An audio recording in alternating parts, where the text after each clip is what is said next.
Hi guys, my name's Ollie and you're watching The Selling Point. Today I'm going to be reviewing the very first episode of Monday Night Raw after the draft and the very first episode of SmackDown Live that's also happened straight after last week's WWE draft.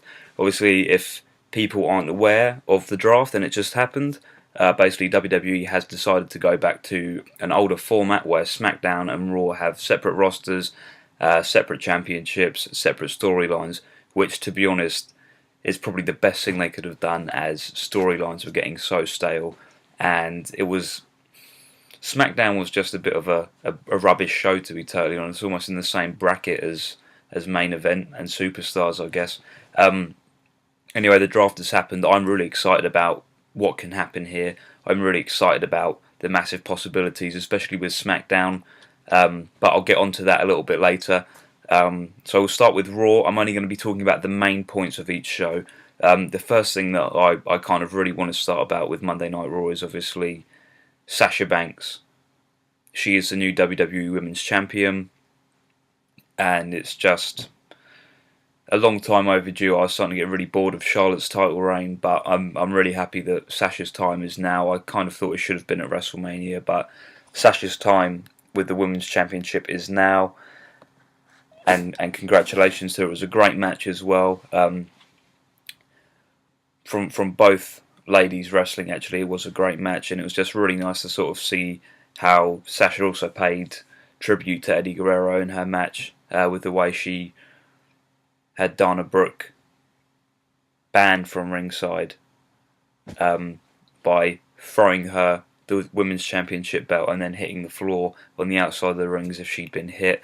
Then obviously came inside the ring, tried hitting the bank statement. Charlotte got to the ropes and then screamed at Sasha, saying that she would never, ever, ever be the women's champion.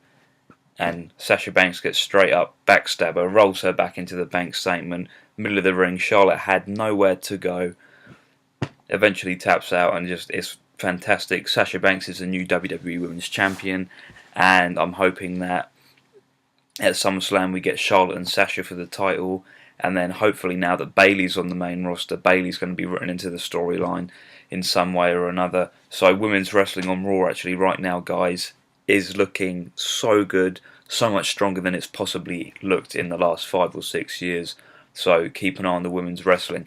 Anyway, now we're going to head over to the men, to the superstars of the WWE, and we're going to see and talk about what happened for them, really. So the main sort of storyline obviously is Finn Balor got drafted to Monday Night Raw. At the start of Raw, all the Raw superstars and women are on the entrance ramp.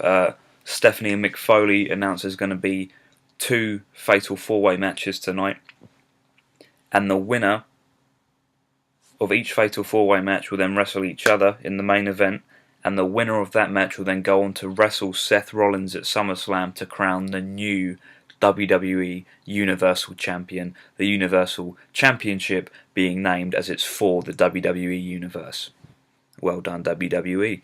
Anyway, so obviously Seth Rollins, he's put straight into this main event match at SummerSlam for the Universal Championship because he didn't get pinned at Battleground. Roman Reigns got pinned at Battleground by Dean Ambrose, and Stephanie sees this, that Roman Reigns stopped the WWE title being brought back to Monday Night Raw, so therefore Reigns should be punished and have to go through the fatal 4-way matches, whereas Seth Rollins, obviously being a Stephanie McMahon guy, is put straight into the main event for the title that he never lost, and he now gets to wrestle for the Universal Championship.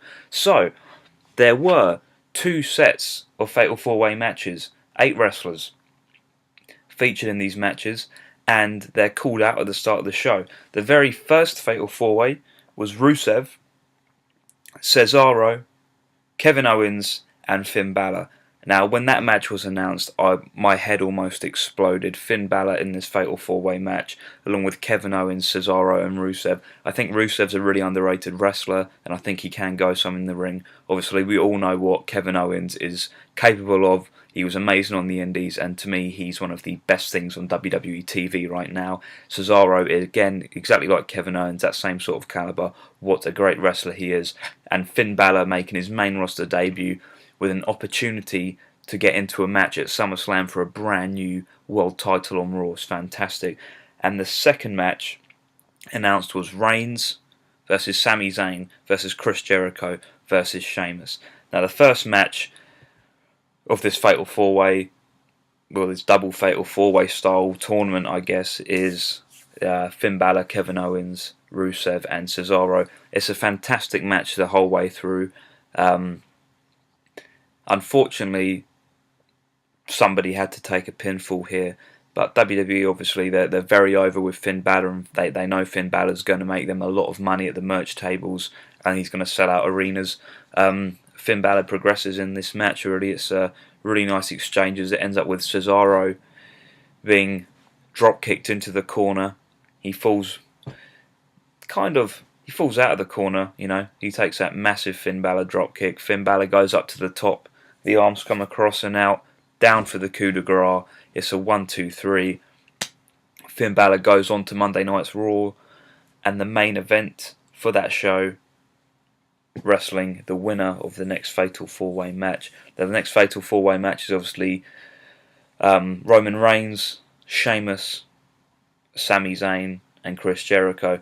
This match didn't really kind of jump off the page to me as something that was going to be massive. You know, I sort of thought, oh, here we go. Reigns straight back from suspension. Typical Reigns push. Here we go. There's not very many points from the match to talk about, really. Apart from the fact that Roman Reigns surprisingly actually won the match. I kind of thought Reigns wouldn't win. I didn't want to see Reigns win, especially after reading dirt sheets and scoops that Reigns' push was over in the eyes of the company due to obviously what he was suspended for. But heading on through the show, obviously the main event is what it is. It was Roman Reigns versus Finn Balor. It's actually a really good match, to be honest. This is probably one of the only times I'm not kind of going to... I'm not going to kind of dump rubbish on Reigns, because obviously he's a wrestler and he's just doing a job he's asked to do. But actually, I think WWE finally got the booking right. They had Reigns lose clean to Finn Balor. Same sort of thing. Reigns took the drop kicks, took the coup de grace. It's a 1-2-3. It was Finn Balor kicking out of a Superman punch. The match was actually one of the better Roman Reigns matches that I have ever seen, to be honest. And I do think Reigns works better with slightly smaller guys who are more agile. Reigns also seems to have better matches against the likes of Finn Balor's and AJ Styles for some reason. It's almost as if the indie guys can carry him a little bit a bit better through the matches than what WWE trained guys like The Miz probably could do. But it's a really good match. I really recommend, if anybody hasn't seen Monday Night Raw, to really go and check out Finn Balor versus Roman Reigns. All I'm going to say is SummerSlam, this match for the WWE Universal Championship, Finn Balor versus Seth Rollins. Wow, I'm so excited for this match. I still can't believe it's going to happen. I'm also really happy as well that they didn't put Finn Balor with the club, and they're now leaving Gallows and Anderson to kind of go after the New Day, and really hoping now that Gallows and Anderson can pick up the tag championships. I feel they kind of deserve that. Maybe if Balor does win this Universal Championship at SummerSlam, maybe they'll align the three together, so we would have this whole Balor Club, or the Bulletproof Balor Club. But who knows, that's a bit of fantasy booking there. It might not happen, and in the world of WWE, anything can happen. Now, slightly running over here for time on this video, but we're going to quickly cover SmackDown Live. So SmackDown Live starts with Shane McMahon, Daniel Bryan backstage talking about how SmackDown is a new show. It's going to be for the people. It's going to be for the WWE Universe. Really kind of babyface reaction. I think it's really good they've put Shane McMahon and Daniel Bryan together, because SmackDown needs ratings and people need to watch people they can instantly like. So having like a heel manager on SmackDown wouldn't have worked in terms of trying to get ratings up at first for SmackDown. But I really do hope that SmackDown canes Raw in the ratings. I mean, Raw was a great show, probably one of the best shows I've seen in the last 10 years for on a Monday night. But but I was really, really looking forward to what SmackDown were going to offer me as a wrestling fan. When I was younger as well, SmackDown used to be my kind of show that I used to choose to watch over Raw. So I was kind of mega looking forward to this. So anyway, Daniel Bryan, Shane McMahon, they come out. Obviously, brand new SmackDown set as well. And all the SmackDown roster, they're standing around three sides of the ring. The hard shot camera is looking directly into the ring. In they get.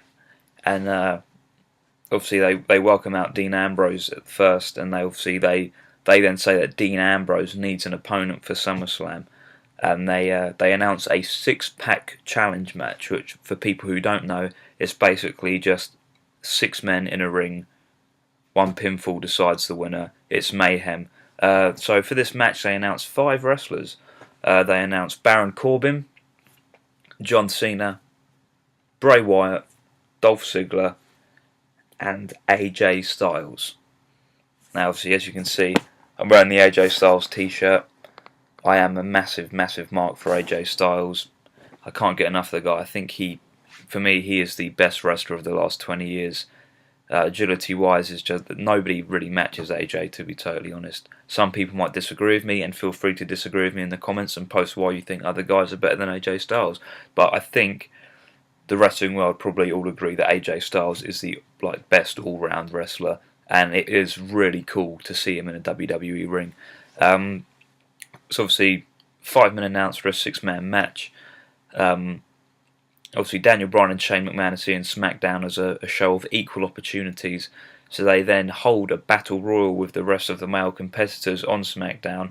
The winner of that battle royal goes on later on to wrestle in the 6-pack challenge match. So obviously Raw had their 2 lots of fatal 4-way matches, and then the main event, SmackDown's main event, was this 6-pack challenge match with 1 winner from Battle Royal. So the Battle Royal goes on. It's obviously standard jobbers are in there.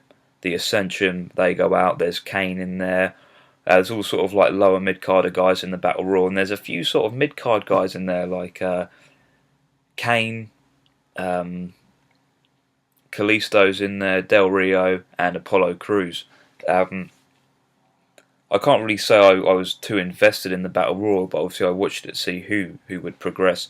And there's a really nice spot. The last 2 guys are Kane and Apollo Crews, and Kane goes to chokeslam Apollo Crews, and as Kane lifts Apollo Crews, he backflips out of a chokeslam, which is something I've never seen before, and it was pretty oh god, so happy I kind of watch this now. Kane runs obviously at Apollo Crews, who backs off towards the ropes, pulls down the top rope. Kane goes over Apollo Crews, then advances to the 6-pack challenge match later on in the night. Not really much else to say about SmackDown. But halfway through the show, I was just on the phone to a friend as they started playing this Shelton Benjamin video package, and at first I just thought it might be a sort of thing they're doing where they're going to have a special Shelton Benjamin hour on the WWE Network. Anyway, people, hold on to your seats. Shelton Benjamin is returning to SmackDown in the near future. That's right, Shelton Benjamin is coming back to the WWE. I can't believe it. I honestly feel that SmackDown is just going to be crazy. I mean, they've got Shelton Benjamin coming back. The possibilities there, like Shelton Benjamin versus AJ Styles. Who wouldn't want to see that match, for instance? Anyway, carrying on, there's then another video package slightly later. I think it was in between the match between Natalya and Becky Lynch, which, to be honest, wasn't very much to watch. And I'm kind of a bit bored of the Natalya Becky Lynch rivalry now. I kind of think they need something else added into the mix, really, but I'm not quite sure what WWE could do there. American Alpha, the NXT tag team, they're coming up next week. Their first show on SmackDown will be next week, and that is their main roster debut, and anyone who's seen American Alpha on NXT needs to watch that match, really.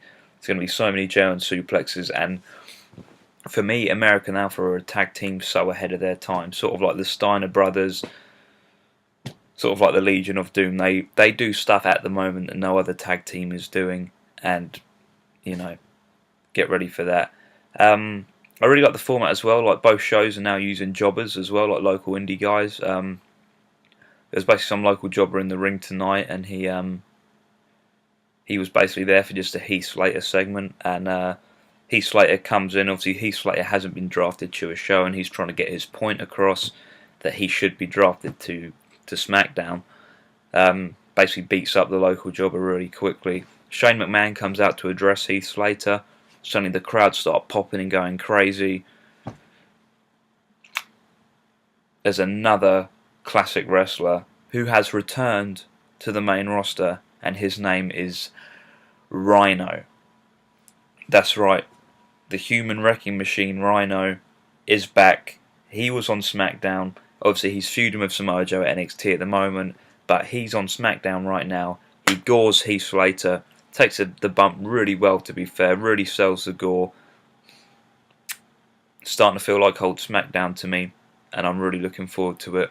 Shelton Benjamin and Rhino. Who else have WWE spoken to in terms of bringing them up?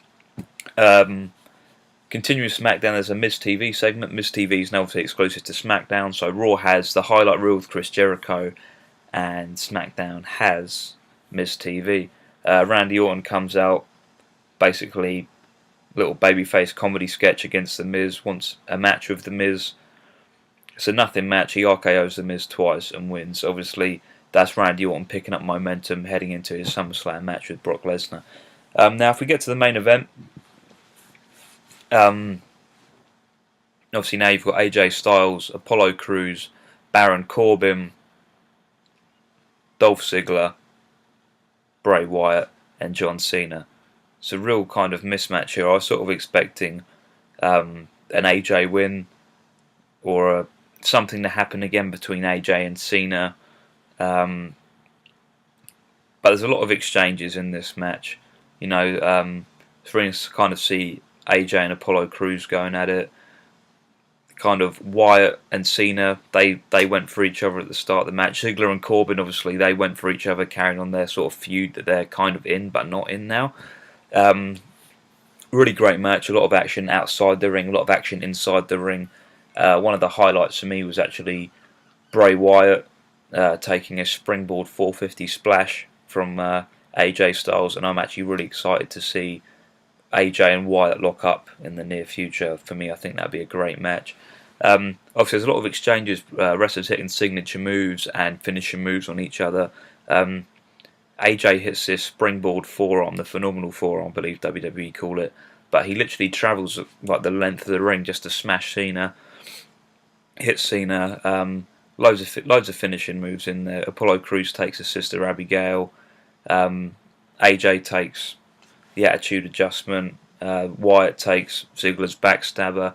Anyway, the match finishes. I think AJ's just gone for the phenomenal forearm on Cena. He hits it.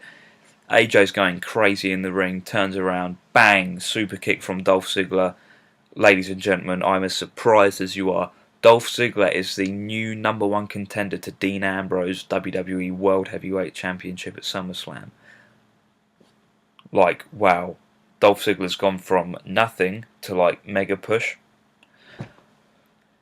The booking's off, but I'm quite happy. It's a bit different and off the norm, so I'd completely guess now that we have Ziggler and Ambrose. I'd expect Ambrose to retain at SummerSlam, but after Ziggler winning this, I could be completely wrong. I think we're going to get the rubber match at SummerSlam between AJ and John Cena.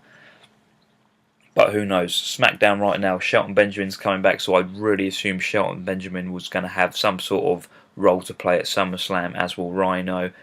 Also, SmackDown announced that the first SmackDown exclusive pay-per-view will be Backlash, and that will be exclusive on the WWE Network, so that's going to be really cool. Nice to see them bringing back an old SmackDown-based pay-per-view as well. Hopefully they can get the set right for that. I mean, everyone wants to see those metal arms swinging across the entrance again. So yeah, that's basically a really quick review of the main stuff that happened on the first episode of Raw and SmackDown Live after the WWE draft. It's nice to see that Raw now has its own entrance. I believe the archway over the Raw entrance is actually the one from SummerSlam in 2012, I believe. SmackDown entrance just sort of looks like a standard pay-per-view entrance. I was hoping a little bit more from the SmackDown set, but I guess these things happen. It is nice to see two different unique entrances though for both shows, both brands. It's nice to see that Raw's logo didn't look too great when I first saw it online, but actually seeing it now built into all like the kind of graphics and the opening credits on Raw, I like it a lot more. Same with the SmackDown logo as well. People say it looks like TNA Impact logo, but to me, I think it looks alright. I've got to say, Raw's theme though, Raw's brand new theme, does make a little bit of a mockery of SmackDown's new theme, but I can't complain. It's better than Tonight Is the Night in black and blue. But again, if anyone disagrees with me, please leave comments on this video and we can have a discussion about it. I think my next review is going to be the third episode of the first round of matches from the Cruiserweight Classic. I seem to be covering that at the moment. I definitely will be covering that as Zack Sabre Jr. is in there. Expect that to be up by Thursday afternoon, Friday at the latest. Also, I'm going to a local indie show Thursday evening, which is tomorrow night here in the UK. So I'm going to be doing a little review of that with some clips as well. So stay tuned to The Selling Point for more wrestling reviews. I believe there's going to be a G1 Climax review up from Matt as well. So give that a watch, because he is watching a lot of wrestling for you guys basically. So stay tuned to The Selling Point. Peace.